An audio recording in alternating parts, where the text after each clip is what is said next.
Assalamualaikum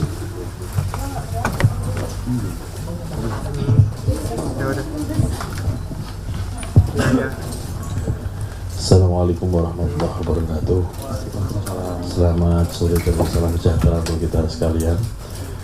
Yang saya hormati Mas Agus Melas, anggota KPU, yang saya hormati Mas Cahyo, Kepala Biro Humas KPU, saudara sekalian, kawan-kawan jurnalis.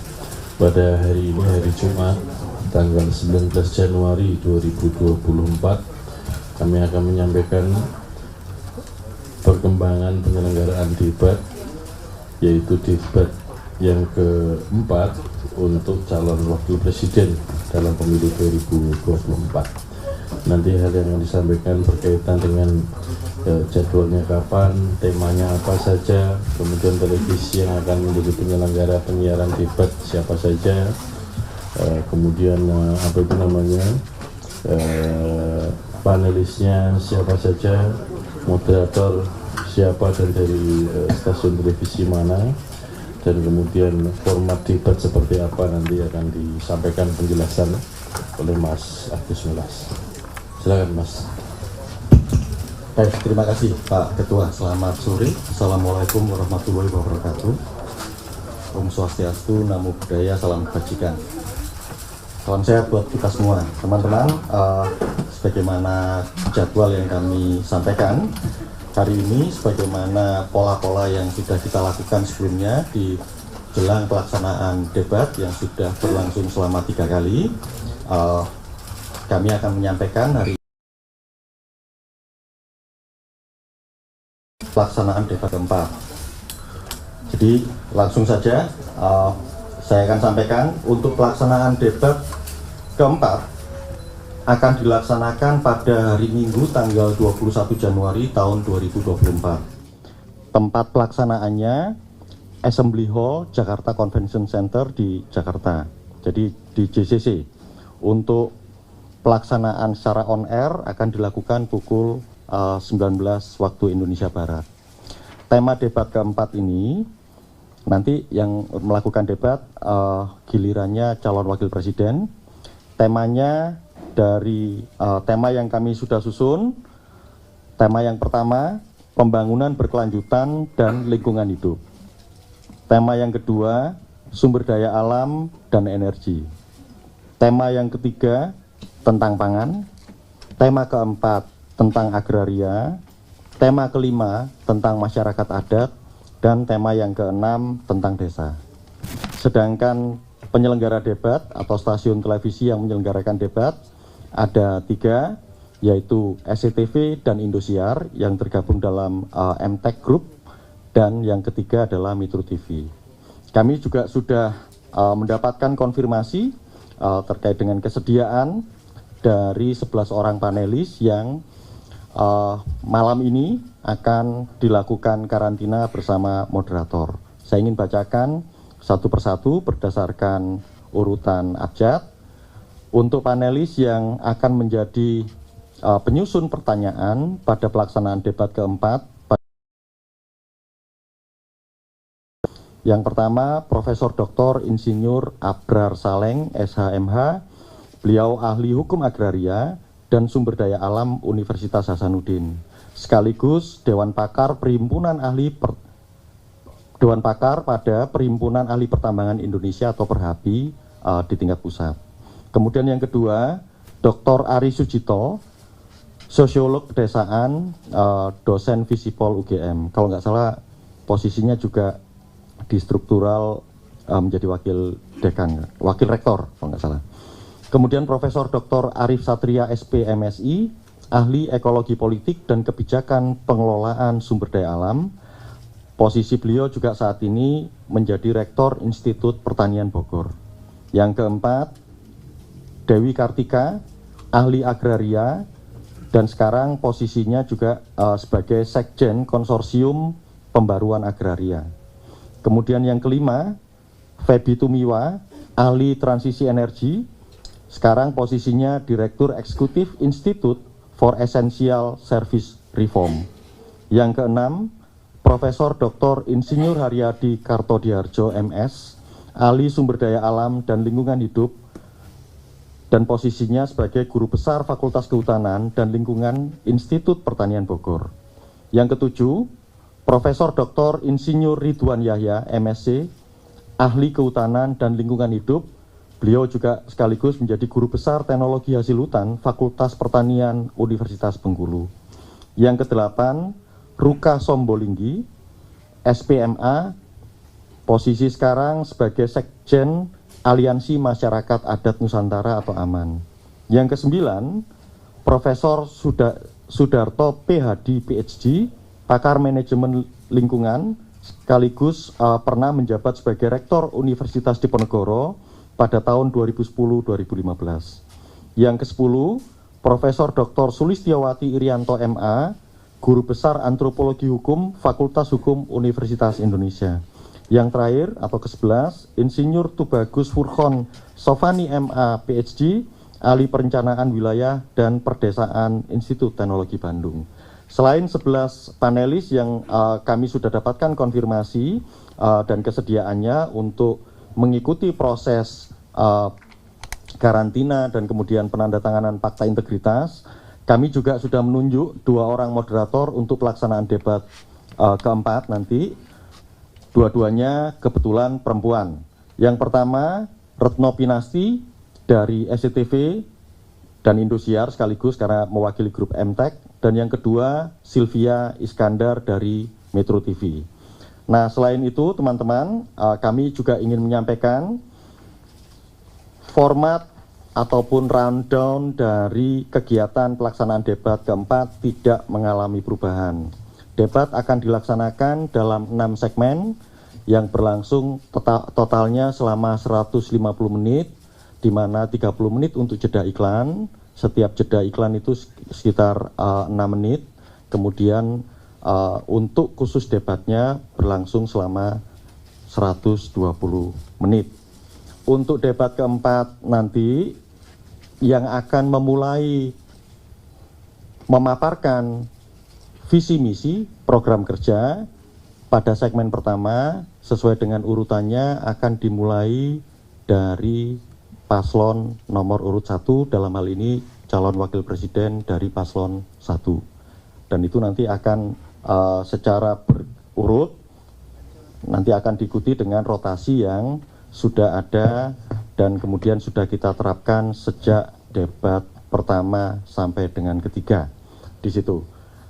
Demikian informasi yang kami bisa sampaikan. Kalau sampai saat ini posisinya untuk persiapan di JCC sejak tanggal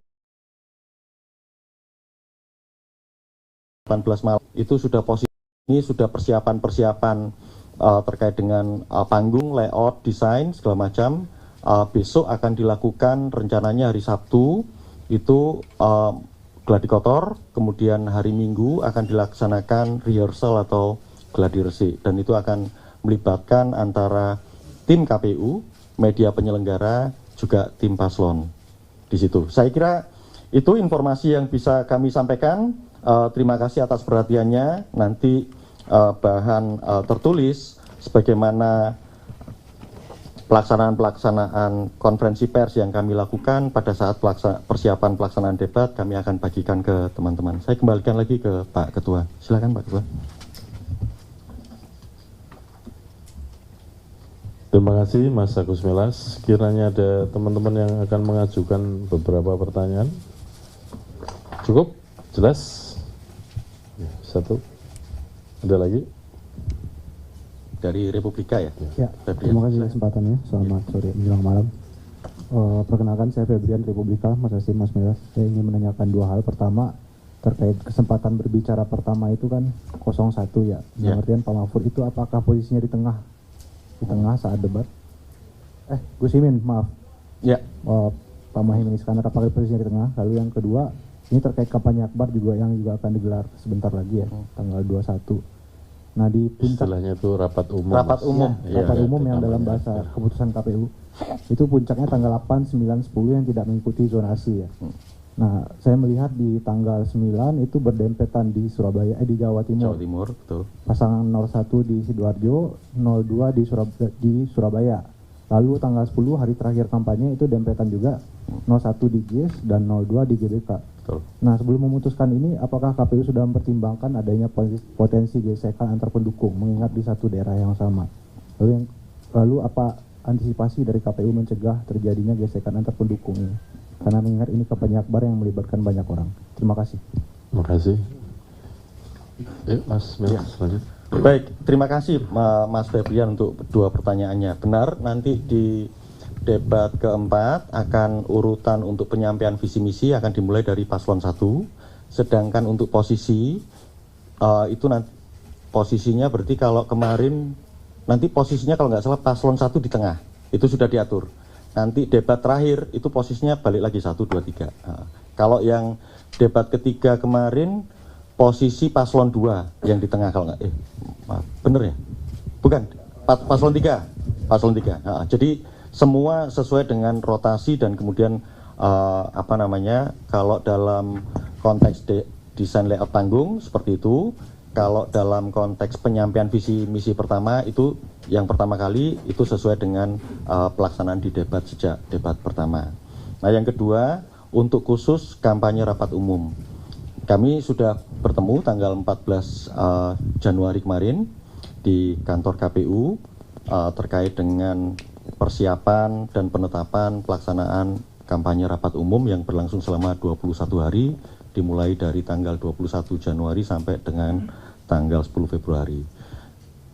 Sebagaimana yang kami sampaikan dan juga dikeluarkan dalam bentuk surat keputusan KPU bahwa untuk pembagian zona kampanye rapat umum disepakati beberapa hal pada saat itu.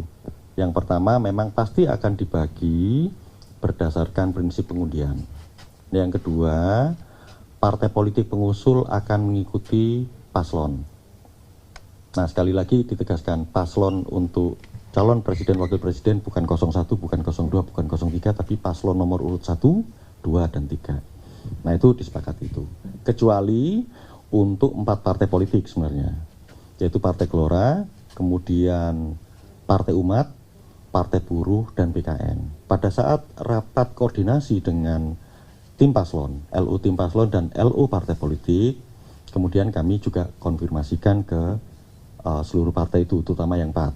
Kalau yang sisanya kan sudah ikuti tim paslon zona kampanyenya. Kemudian disepakati bahwa untuk Partai Gelora, untuk Partai Umat akan ikut zona kampanyenya dengan paslon 1. Untuk Partai Gelora akan ikut zona kampanye dengan paslon 2. Nah, sedangkan untuk Partai Buruh dan PKN zonanya tersendiri di situ. Jadi 38 provinsi. Sebagaimana kami tuangkan dalam surat ketetapan. Kemudian khusus dari tim paslon dan juga di pertemuan itu ada semua. Khusus 3 hari terakhir ada permintaan untuk kemudian diberikan keleluasaan. Nah, keleluasaan ini sampai ke sana. Jadi teoritis bisa diproyeksikan pasti ada yang titik pertemuan di situ. Bahwa kemudian berdasarkan kesepakatan di tanggal 14 Januari itu memang untuk tanggal 9 atau tanggal 8 saya lupa, yang tanggal 9 ya. Yang 9 ya, itu di Jawa Timur.